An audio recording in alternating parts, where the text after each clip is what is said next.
Start with one of my little silly jokes here today, and this one just kind of struck me as funny. It's short and sweet, and hope you like it. A young married couple moved into a new apartment and decided to repaper their dining room. They called on a neighbor who had done the same dining room, which was the same size, and asked how many rolls of wallpaper he bought when he prepared for doing his room. 7, he said. So the couple bought 7 rolls of expensive paper and they started papering. When they got to the end of the 4th roll, the dining room was finished. Annoyed, they go back to the neighbor and said, "We followed your advice, but we only ended up using 4 rolls and have 3 very expensive rolls left." "So," he says, "that happened to you too?"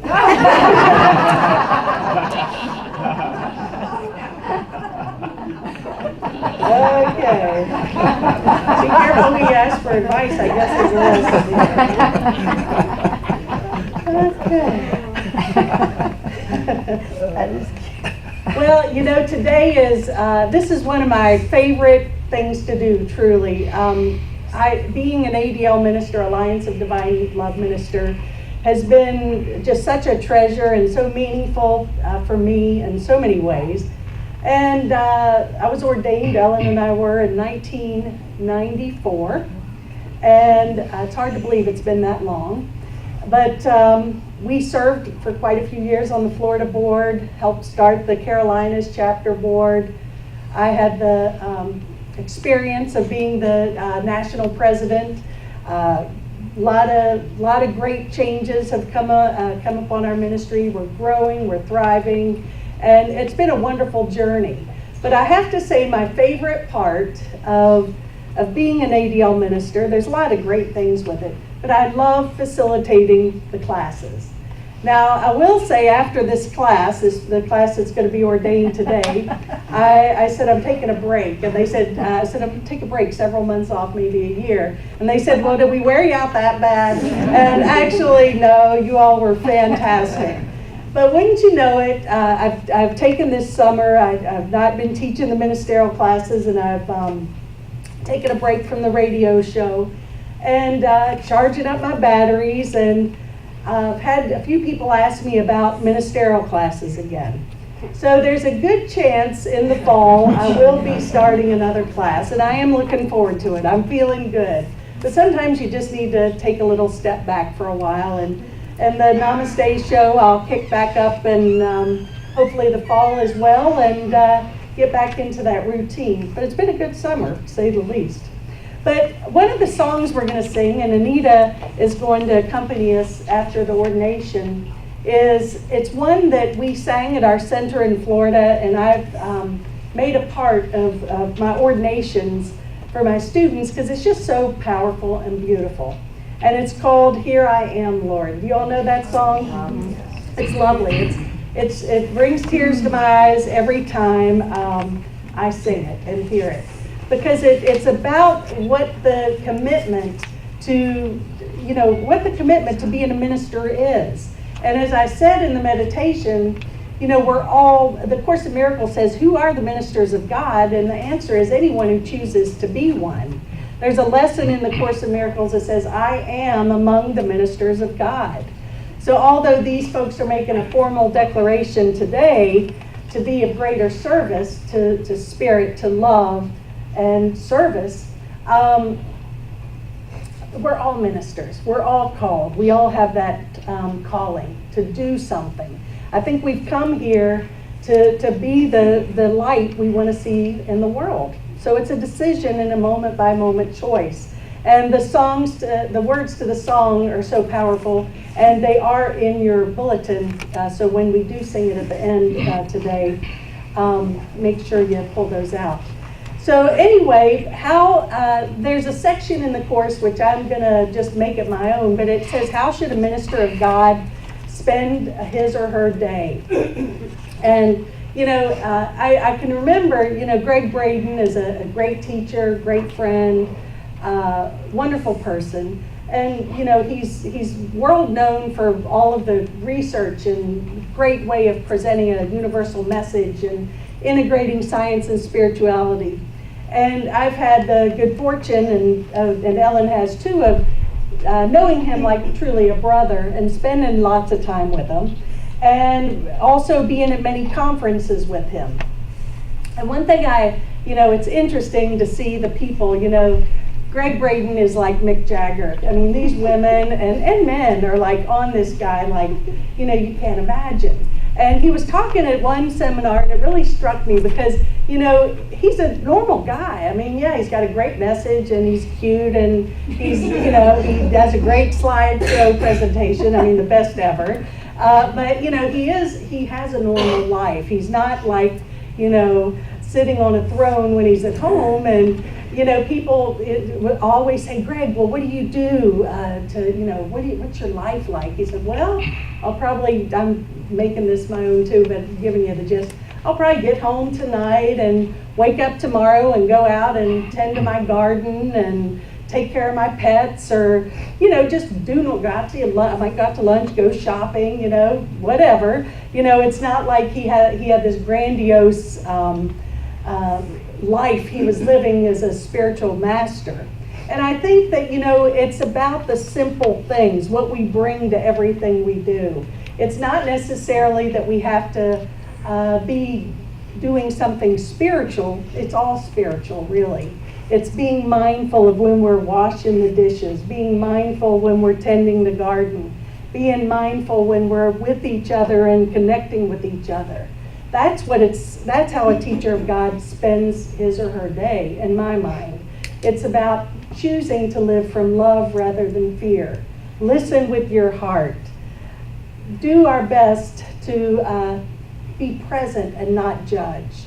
We're all here, we're all on the same team here. We really are. And, we're all here to support each other and help each other grow. And yes, we have moments when that person will irritate us, or we get a little ticked off at this or that, and we don't like what someone did, and that's not spiritual. It all is, because we're sort of exchanging here.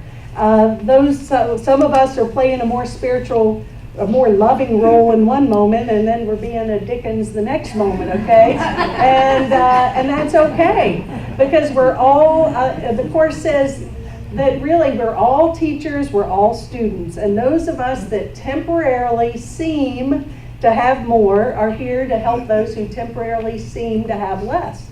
So we're all teachers and we're students. We're exchanging this all the time. And so being a minister of God is just recognizing that, we're here to live from a higher place, and not to beat ourselves up when we're caught up in the judgment or anger and this and that. It's part of life's journey. Well, I love that this one statement. It says, one thing we can do, I believe, is some people we want to say, oh, that person's really dark, or that person's not so wonderful. And I love this statement. It says, seek the good and build on it. And there's someone, everyone's got something good we can find. I mean, might have to dig a little bit, so we think, but it might be that they have nice hair or pretty eyes or whatever. But find something good and build on that. And that's how we can also be a great presence in the world.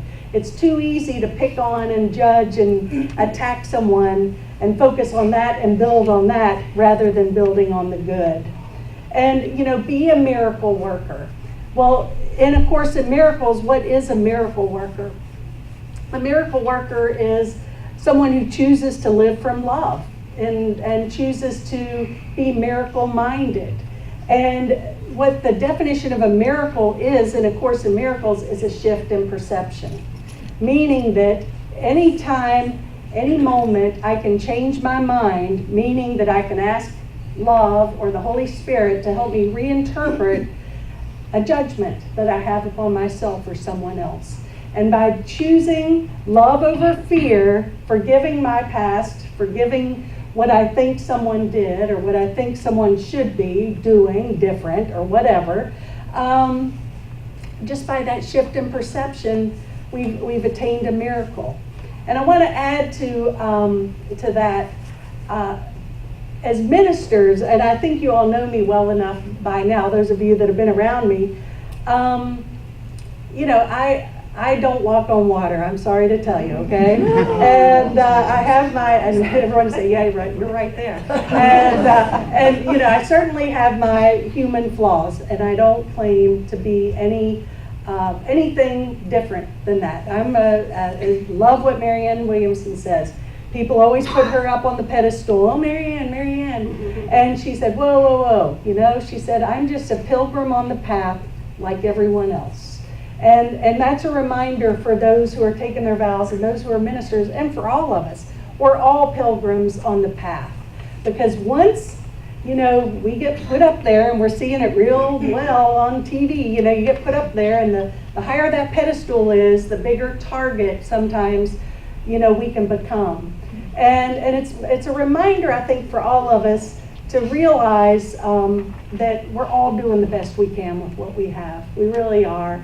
Be more patient with each other, more loving, more accepting with each other, because it's real easy to, what do they say? When you're pointing one finger at the other person, you're pointing 3 back at yourself. So it's all about owning our stuff in everything we do. Why is this charging me up? Why am I so angry? It's not about the other person. They're just showing you the mirror of what you're still needing to heal. And that's cool. That's great. It's like, thank you for that gift. I really am a schmuck, great. But that's okay. And not I am a schmuck. This is my schmucky stuff, and it's an opportunity to recognize it and heal it. And the only thing it has to do with that other person is that they've allowed me to see it. And thank you for that. Isn't that wonderful? Well, back to the shift in perception. One of my favorite teachers is Bruce Lipton. He's become really popular in the past 10 years or so and done a lot of great work. He's a doctor, he's a physician, and he basically is a teacher and done the research of shifting us from the old Newtonian model of thinking and medicine, because he's a physician, to the quantum model of medicine. And by that, in the old days, and still practice in most medical practices, but shifting is, first of all, you diagnose the problem. You're looking out here, the problem, okay, we've got this. And you're fixing it from out here, okay? So we're going to medicate it, we're going to cut it out, we're going to do all this. Where the quantum is knowing that it's not out here. All healing comes from the inside out. And so his quote here, and this is so powerful, and if you don't hear anything else today, pay attention to this. The moment you change your perception is the moment you rewrite the chemistry in your body. And so if your perception is aligned with love, with truth, you're creating healthy, happy cells. If you're in judgment, if you're angry, if you're defensive, you're creating unhealthy cells. So we are in charge of the chemistry of our body. That's another belief system that I think we've bought into that's just not true, that we are at the effect of the external world. Now, I'm not saying that we can all master this right here, right now, but it is a worthy goal I think we should all aspire to, is to understand that I am the thoughts I choose, the perceptions I seek, the feelings I build on are creating every experience in my life, and certainly rewriting the chemistry one way or another in my body. Well, I found this is not exactly relevant to what I'm speaking of today, but I had to bring it in because I think it's so perfect. And it actually is relevant, but it is focused on the presidential election. And it's from Esther Hicks Abraham. And yes, we can apply this to the election, but you can take this idea and apply it to anything and everything in your life. Isn't it interesting? A whole bunch of you are all twirled up and focusing on what you don't want and broadcasting so much about what you don't want, and all that you're getting is more of what you don't want, and it's getting louder and louder and louder. What you don't want, what you don't want, what you don't want. And we say, you cannot get where you want to be from there. You cannot come into harmony with your own power as long as you are pushing against anyone. Decide what you're for. And you know, it's amazing because the more energy about what we don't want, I don't want Trump, I don't want Hillary, or whatever, I don't want this or that. The more we focus on that, we're creating, okay? We really are. So put the energy onto what we want, not what we don't want. It's a simple concept, but one we tend to forget often. Well, you know, back to a little bit about quantum physics. Niels Bohr, he is regarded as the grandfather or the father of quantum physics. And he says that, he pointed out that a particle only becomes a particle when someone is looking at it. The new physics tells us the observer cannot observe anything without changing what he sees. Moreover, Princeton researchers Brenda Dunn and Robert John have shown that this concept is not limited to the micro world of quantum interactions. And the point they're making here, they say astonishingly, they have, through a series of well-documented experience, established that our minds, our intent, can alter the outcome of events, period. The universe is neutral, we're in a quantum world, and we can truly, just by changing our perception, rewrite the script. Truly, it's truth. The implications of these findings are far-reaching and significant for the world of everyday activity and human interaction. They imply that by our conscious intent, we bring into manifestation what we want to perceive, and that we can and do shape our reality. So conscious intent, energy, vibration, this is being backed up by science. It's about taking that vow in our own hearts to live from our hearts, understand the value of every encounter, every interaction. It's proven now. We have no reason not to do it unless you don't want to, and that's okay too. But we do have the power to shift it all. Keep your focus on what you choose to create.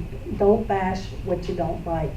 Very low vibration, okay? High vibration is finding the good and building on it. Also, I made reference to this earlier. You know, sometimes we take ourselves way too seriously, okay? If you have a really bad week and you're just a jerk 7 days in a row, it's okay. I mean, it really is. It's okay. The worst thing we can do is beat ourselves up for it. It's about recognizing, oh, that wasn't the greatest week I've ever had, but I think I'm gonna make this one better. So don't take yourself too seriously.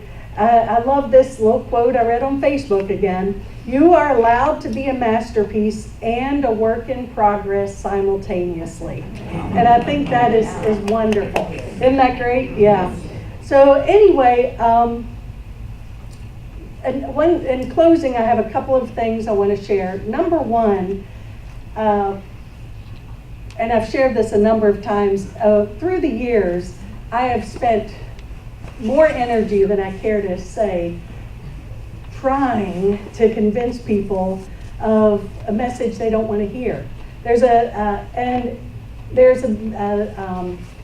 statement in the Course in Miracles that says, no evidence will convince you of the truth you do not want. And you know, the people, either people are going to be in your vibe, in your tribe, or they're not, and that's okay if they're not. And it's not a good thing, and it's not a bad thing. I would suggest that we spend time on those that are able to hear the message. You cannot force someone to comprehend a message they're not ready to receive. Still, you must not ever underestimate the power of planting a seed.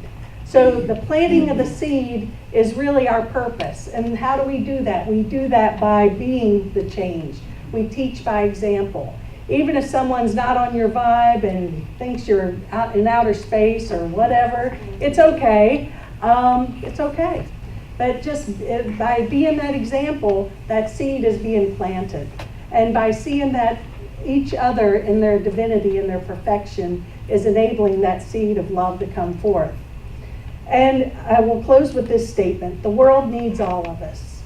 So we have to do all the good we can, by all the means we can, in all the places we can, to all the people that we can, as long as we ever can. And so it is. Namaste. Namaste.